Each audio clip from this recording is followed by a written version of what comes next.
No one knows exactly how much gold was plundered by the Third Reich, and even less where it is now. Thousands of tons, bars, coins, jewelry, dental crowns, family heirlooms, all vanished without a trace, as if melted into the shadow of a lost war. But gold doesn't evaporate. It changes owners, changes countries, changes goals. And more often they point out that this gold still works, feeds the economy, feeds shady deals, hides under the signs of respected banks. Perhaps its trace is in every iPhone, in every liter of gasoline, in the global financial system where blood has long since turned into numbers. But to understand where it all began, we need to go back to May 1940. Then, in the early morning of the 10th, German engines roared on the borders of France. One of the most rapid military campaigns in history had begun. German troops did not simply march, they raced, devouring cities, states, entire economies. Steel columns moved through Belgium and Holland, followed by trains, not with soldiers, with collectors. In 5 days, Belgium capitulated. In 2 weeks, Holland. On June 22, Paris fell. But for the Nazis, it was more than just a triumph. It was a banking breakthrough. The French financial system was in their hands. All military equipment, strategic reserves, raw materials, gold, and foreign exchange reserves were under the control of the Reich. But only the first wave. Hitler was preparing for more, for a war that would last for thousands of kilometers and years. He needed fuel, money, resources. He was gathering his economic army. And he did it with the same cold-bloodedness with which France fell. Its wealth was taken apart slowly, methodically, like a hunter butchering a carcass. Gold reserves have been opened in the vaults of the Bank of France. Not only national reserves, but also deposits of other countries that were hiding assets. From banks, safes, private collections, tens of tons of ingots, coins, jewelry. But what is even more frightening is the system. French enterprises that produced advanced equipment, artillery, ammunition, were restarted under the control of the Reich. People who worked for the Republic yesterday, today served the Nazi economy. And that was not enough. Hitler needed all of continental Europe, a raw materials appendage, a factory, a source of cheap labor, an endless stream of values. He understood that Germany alone would not be able to fight a war against the USSR. And then an idea was put into play. A terrible and paradoxical word. United Europe. Unofficial, undocumented, but real. A secret ally of the Third Reich. Italy, Hungary, Romania, Slovakia, formal allies. But the shadow of financing stretched further to Switzerland, Spain, Sweden, to the neutral countries whose neutrality turned out to be so convenient. They did not fight, they served the war. It was in their banks that hundreds of tons of blood settled, transformed into gold. Their trains carried the raw material for bullets. Their diplomats, businessmen, bankers, lawyers created an economic network that allowed the Reich to feel invincible. It was a war of financial flows. And it was then, in the center of Europe, in safe, stable, financially respectable Switzerland, that documents began to disappear. Accounts, archives, the erasure of memory began. But one man, an ordinary bank employee, refused to remain silent. Michel Mailly, not a spy, not a politician, not a historian, an employee of the Swiss National Bank, a cog in the system where billions changed hands every day. He was the first to notice traces of crimes were disappearing from the archives, quietly, without noise, under the guise of routine optimization. Documents from the time of World War II were being destroyed. Lists of depositors, transfers, receipts, official notes, everything. But Mailly began to copy, secretly, at night. 2 folders overflowing with terrible accounting, evidence. Switzerland, neutral, peaceful, was connected to the Nazi regime more deeply than is commonly said.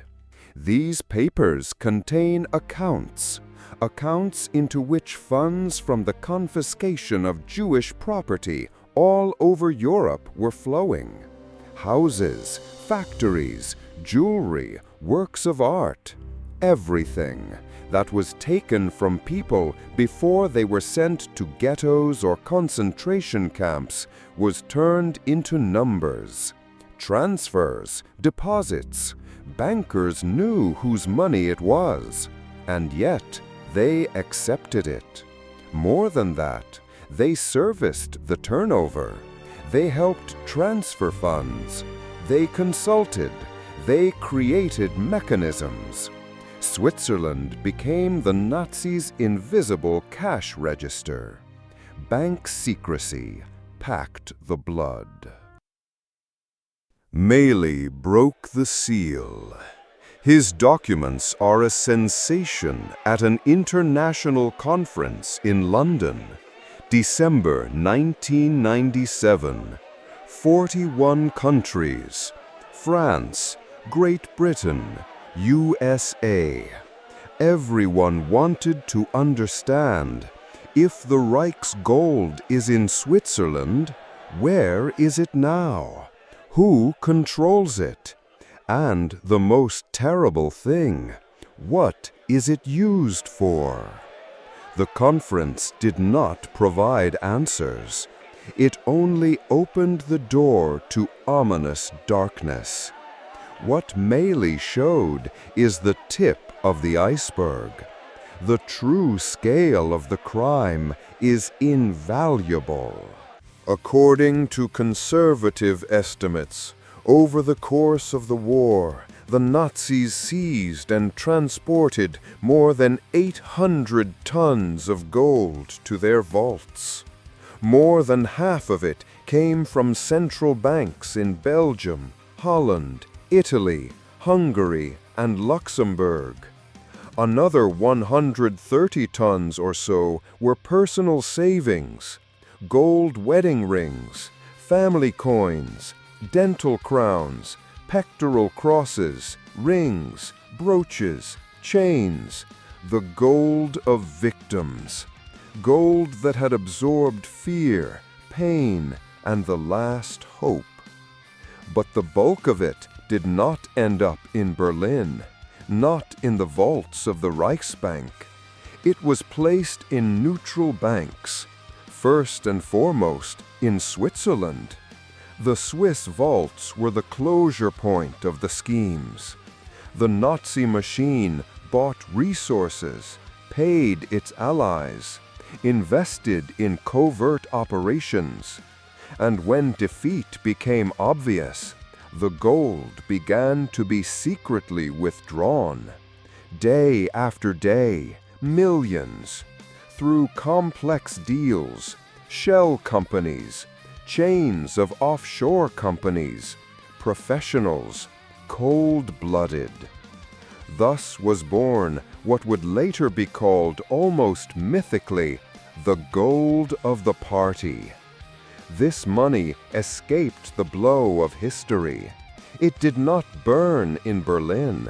It was not captured by the Allies. It did not go towards compensation. On the contrary, it continued to live. It was invested in real estate, factories, companies, political structures. It dissolved in the world economy like poison in water, unnoticed but deadly. There is reason to believe this gold is still making money.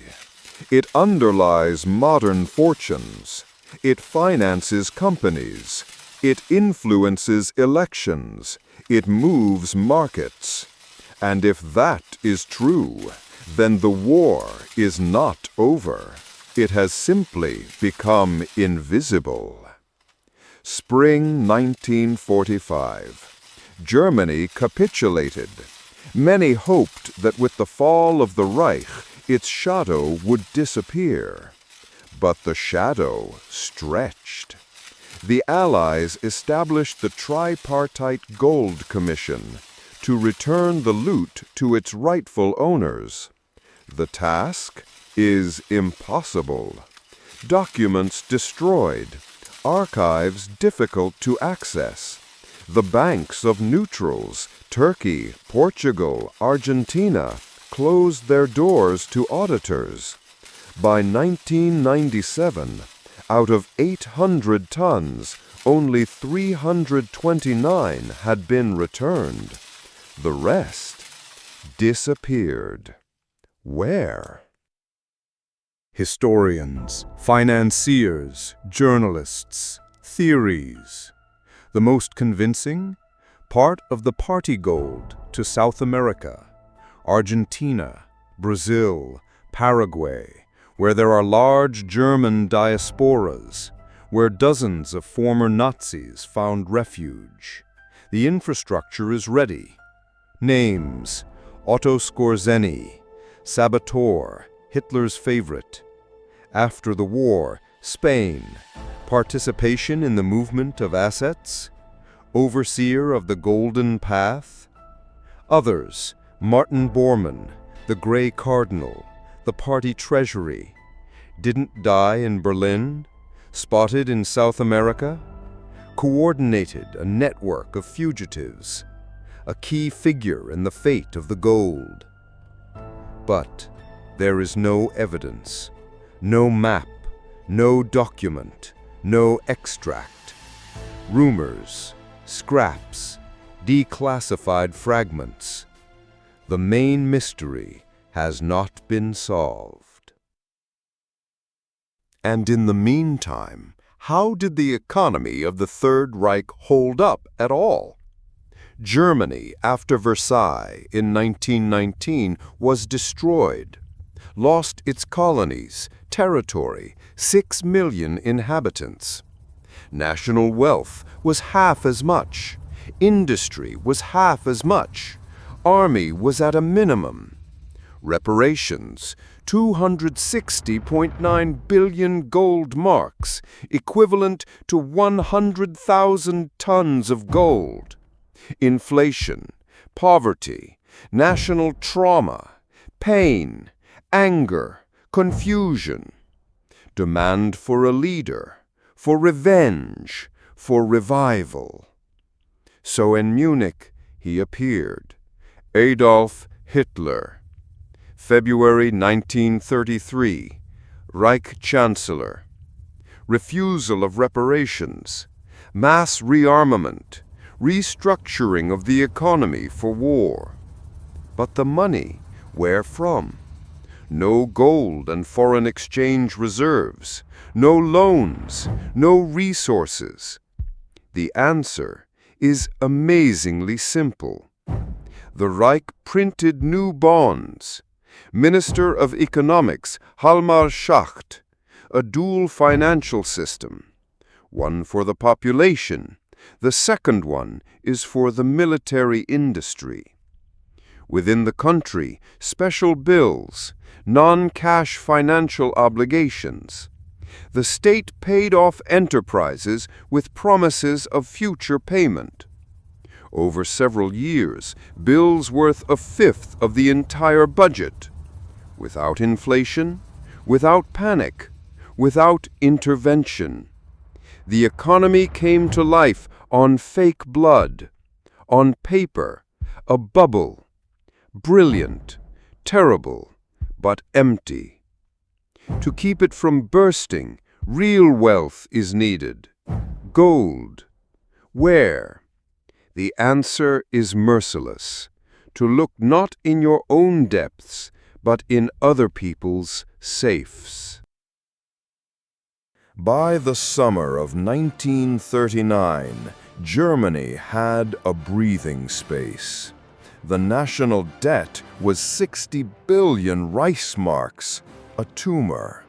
But thanks to the robberies, the country looked like a prosperous empire, an illusion. Behind the prosperity, there was an abyss. Millions were cheap labor. The economies of the feeding countries were destroyed. The gold in the banks worked to death. The illusion needed to be replenished without interruption. Germany was like a body on a drip of new resources. Any failure meant a collapse, a new round, war as a method of financing.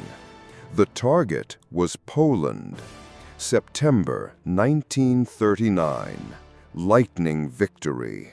New sources, Poland's gold reserves, warehouses, railways, factories, millions of people. The mechanism was worked out. The army entered. Economists took inventory. Bankers redistributed. The mass robbery of Jews began. Property was rewritten. Jewelry was handed over. Accounts are blocked, zeroed out. Everything is taken. Right down to wedding rings, family spoons. Not monetized immediately, to state pawn shops. Gold, coins, jewelry, watches, gold teeth. Accounted for, everything to finance the war.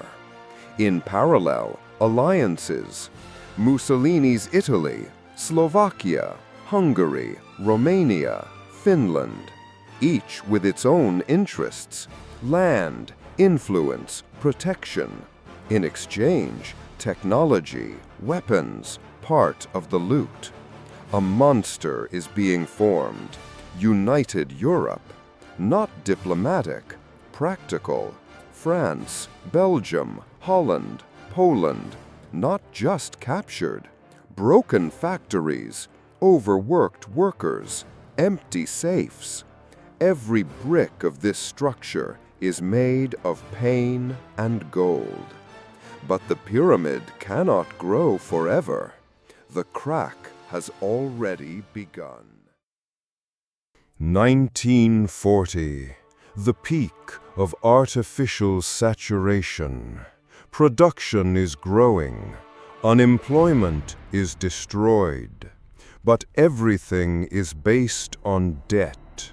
bills, an avalanche before the collapse. January 1939.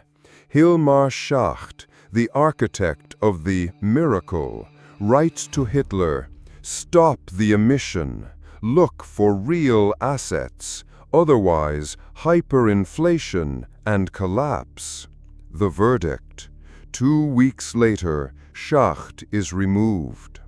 The debt bubble is growing. Hitler needs new resources: gold, factories, slaves. The idea of invading the East is gaining strength. The USSR is not just an enemy, a source of unlimited raw materials: oil, coal, ore, grain, forest, people, workshop, plantation, bank. But while the war is on paper, they are milking old Europe. From France, thousands of locomotives, wagons of equipment. From Belgium, hundreds of thousands of cars. From the Czech Republic, tanks, rifles, shells. Trophies are mounted in each military column. Bolts, details, gears, made by the hands of people yesterday free, today cogs of war. No one in Europe had any illusions. The Reich had come to take, and it took everything, even time. 1940. The peak of artificial saturation. Production is growing. Unemployment is destroyed. But everything is based on debt. Bills, an avalanche before the collapse. January 1939. Hilmar Schacht, the architect of the miracle, writes to Hitler, "Stop the emission. Look for real assets, otherwise hyperinflation and collapse." The verdict.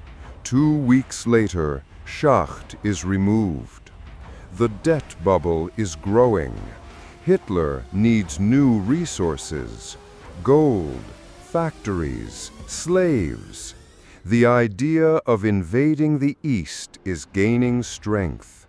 The USSR is not just an enemy, a source of unlimited raw materials: oil, coal, ore, grain, forest, people, workshop, plantation, bank. But while the war is on paper, they are milking old Europe. From France, thousands of locomotives, wagons of equipment. From Belgium, hundreds of thousands of cars. From the Czech Republic, tanks, rifles, shells. Trophies are mounted in each military column. Bolts, details, gears, made by the hands of people yesterday free, today cogs of war. No one in Europe had any illusions. The Reich had come to take, and it took everything, even time. But all of plundered Europe could not endlessly feed the insatiable machine. The beginning of Operation Barbarossa is not just a dream of victory. It is a desperate search for a way to save the economy. The regime is like a factory without a warehouse. Everything produced is immediately sent to the front or paid to the Allies. Every bullet, liter of fuel, piece of bread required resources. A catastrophic shortage of strategic raw materials: tungsten, chromium, nickel, molybdenum. Without them, brittle steel, ineffective guns. Paradox: German tanks at the beginning of the war, the best armor. By the middle of the war, the quality has dropped sharply. Manufacturers are sounding the alarm. Large-scale secret purchases. Germany turns to neutrals. Spain, Portugal, Sweden, Turkey. Gold, currency, promises, in exchange for tungsten for shells, copper, nickel, chromium, iron ore.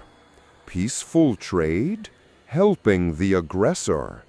The cynicism of Sweden, 45 million tons of German iron ore. Every second German shell made of Swedish iron. Cannons at Leningrad, tanks at Kursk, armor with Spanish tungsten. A war where some die, others earn. Swiss banks, Spanish smugglers, Swedish metallurgists, Turkish middlemen. Blood is currency. Gold is a weapon without thunder. But inside the machine, there is a grinding sound. Germany is a smelting furnace where they throw everything. Resources, territories, nations, people. As long as the blitzkrieg was going on, the flow did not dry up. When the front stood in Russia, it became clear, without new sources, the Reich would suffocate. The war against man has begun. Against the population. Trains with people from the occupied territories to Germany. The French, the Poles, the Czechs, the Ukrainians, the Russians. Millions of men and women, slaves for industry. Camps, factories, mines, construction sites. No days off, no protection, no chance. Forced labor, slavery of the 20th century. Human pain, profit. But the most profitable, concentration camps. Not only death machines, values processing centers. Everything was taken from the prisoners. Hair, teeth, clothes, things, jewelry, sorted. Gold crowns were melted down into bars. Money was converted. Everything that could be sold through auctions, banks. A modest estimate, $150 million in gold were extracted from the death camps, not taking into account the shadow markets. This money was put back into use, financing the war. Concentration camps, sources of profitability. Prisoners built car factories, stamped out weapons, assembled engines. The dark economy of death. Precise, effective, profitable. But this hellish conveyor belt was stalling. Defeats in the East, loss of resources, working hands. The machine built on robberies could not replenish itself. The Reich became a cannibal, devoured itself. School children in factories, old people in warehouses, women in mines. Pressure on the occupied territories increased. Punitive expeditions. A special place, the Baltics. Police battalions. Suppression of partisans. Cleaning up villages. Terror machines. Operation Winter Magic. 10,000 civilians destroyed. Hundreds of villages burned. The survivors to Germany. Economic background. Clearing the territory for construction, logging, mining. Genocide for profit. With the active support of the local population, police, SS, auxiliary formations, Latvian, Estonian SS divisions, almost 300,000 people. Every 20th Baltic in Hitler's ranks. Conscious participation in the Nazi order. Camps, death factories. Europe, not only a victim, an accomplice. When the front turned back, the system collapsed. The German leadership is in a panic. To save not people, not cities, but documents, traces, schemes, gold, orders, destroy archives, burn the records, blow up the vaults. If you can't take it away, burn it. If you can save it, take it west. Trains with gold, art, jewelry to the borders of the Reich. The secret desperately needs to disappear. The scale of Operation Party Gold. Secret routes, offshore companies, fictitious deals. Financiers, often the same Swiss bankers, coordinate the export. Bullion to neutral countries. From there to Latin America, Argentina. President Perón open to cooperation with the Nazi elite.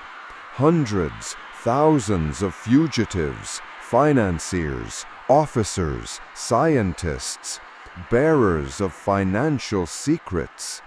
A significant part of the gold there, not in the ground, not in monasteries, in banks, factories, land plots, financial structures. The money continued to work in other interests, under other names. Project Odessa is a network for evacuating the top and preserving assets. Just one thread of a huge spider. May 1945. Capitulation. The Allies faced an abyss. Documents disappeared. Accounts closed. Witnesses killed or scattered around the world. The Reichsbank gold gone. Modest estimate, there should have been over 800 tons. Found negligible. Tripartite Gold Commission. Identify. Return to rightful owners. Resistance. Turkey, Portugal, Argentina. Refusal to audit. Bank secrecy. Sovereignty. Switzerland, pressure versus inviolability of deposits. Only the scandal of the 90s? Partial disclosure. The Meili archives are not the full answer. Yes, there was gold. There were accounts. There were transactions. But the amounts? Transfers? Beneficiaries?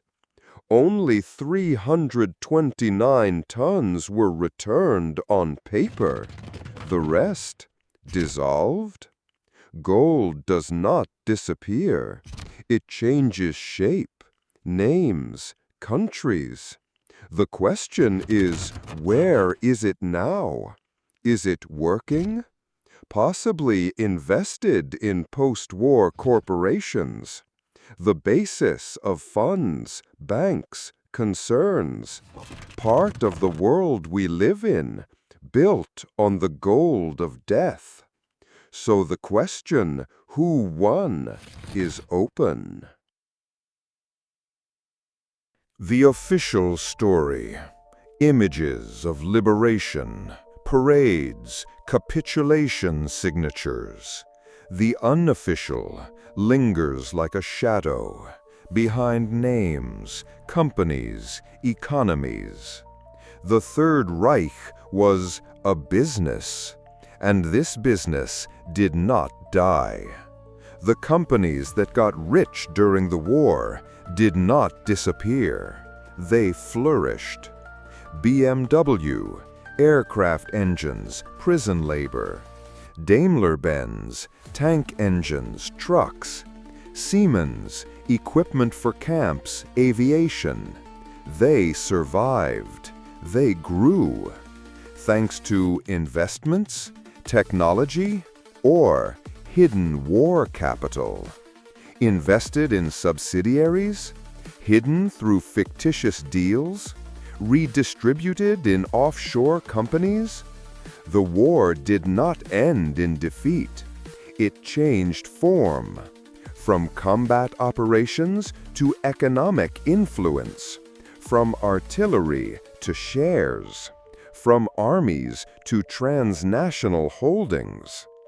What is alarming is that it is not only the Nazi officials who are gone. Their economic system, cleansed of symbolism, continues to exist, fitted in, adapted, transformed. Ideology collapsed, infrastructure remained. Money, factories, connections, mechanisms of shadow governance, ready for reuse. Post-war Europe destroyed needed resources. Gold hidden in Switzerland, Portugal, South America, quietly financed the economic miracle? Nobody knows for sure, but it is clear the Third Reich fell as a form. Its spirit remains in disguised accounts, in glass offices, in funds without questions. The history of the victors is in textbooks. The history of the vanquished in the disturbing. How easily memory is erased, becoming inconvenient. Society wants simple answers. Germany is defeated. Nazism is defeated. Justice is restored. Beyond the framework is a world of half-tones, where good and evil are intertwined in economic interests, diplomatic games, personal gain. The truth, in the Nazi system, not only Germany, not only the Allies. The war machine relied on supplies of neutrals and corporations of the USA, Great Britain, Standard Oil, General Motors, IBM, technologies, fuel, equipment, sometimes directly, sometimes through front companies, sometimes pretending. Money from robberies flowed around the world. No one was in a hurry to return it. After the war, interest in connections faded. Dismantling memory is part of the new order. Those who spoke about the gold of the Reich were called conspiracy theorists. The archives were closed. The investigations were shut down. No one wanted to admit the world financial architecture was built on stolen goods. And that's how it was. Gold from the camps, currency, raw materials, weapons, circle. The money worked. It multiplied. Every bar, every crown, part of the scheme. When the war ended, the schemes adapted. The gold was not returned to the victims. It dissolved in budgets, banks, corporations, and in the habit of keeping silent. Today, looking at successful companies, stable funds, we don't know. How many of them built their wealth on blood? Where is the line between survival and complicity? Perhaps we don't want to know. Knowledge obliges, silence saves. But silence is the ally of lies. It allowed decades of hushing up. The Nazi system was not an isolated madness. It was integrated into the international economy. Crimes were not only covered up, they were monetized. All of Europe was involved, some by force, some by calculation, some by choice. French factories, engines for the Wehrmacht, worked. They paid salaries. Belgian factories, metal for artillery. Dutch companies, trade to the end. Switzerland, politely, correctly, by contract. The money didn't smell, even of the ashes of Auschwitz. Normality, where atrocities are accounting transactions. Genocide, budget items. This normality has penetrated the post-war world. The mechanisms remain. The names have changed. The same hands, the same banks are financing the restoration. Memory is erased. Streets are renamed. Archives are classified. The slogan is, "The future is more important than the past." But the question is, if you do not deal with the past, what will the future be like? Evil, unnamed, returns. Not necessarily in the form of a swastika, sometimes in bank interest. New economic unions on old lies. Projects where the words purity, strength, order are heard again, and again they are silent about the price. The gold of the Third Reich. 80 years later, one of the darkest symbols of the 20th century. It is not in museums. It is dissolved in our everyday life, in investment funds, in the capital of corporations of progress, in banks with an impeccable history, a shadow passing through generations. In this shadow, the roar of trains, the grinding of safes, the silence of gas chambers. Gold from fear, ashes, pain, does not disappear. It bears the mark of a crime. The question is not where it is physically. The question is, will it be named, accepted, returned, made sense of? Will we be able, as a conscience, to admit, part of our world grew on tears and blood? Ask ourselves, what truths are in our banks? What names are in the charters of companies? What deals in our history? The entire history of this gold is a warning.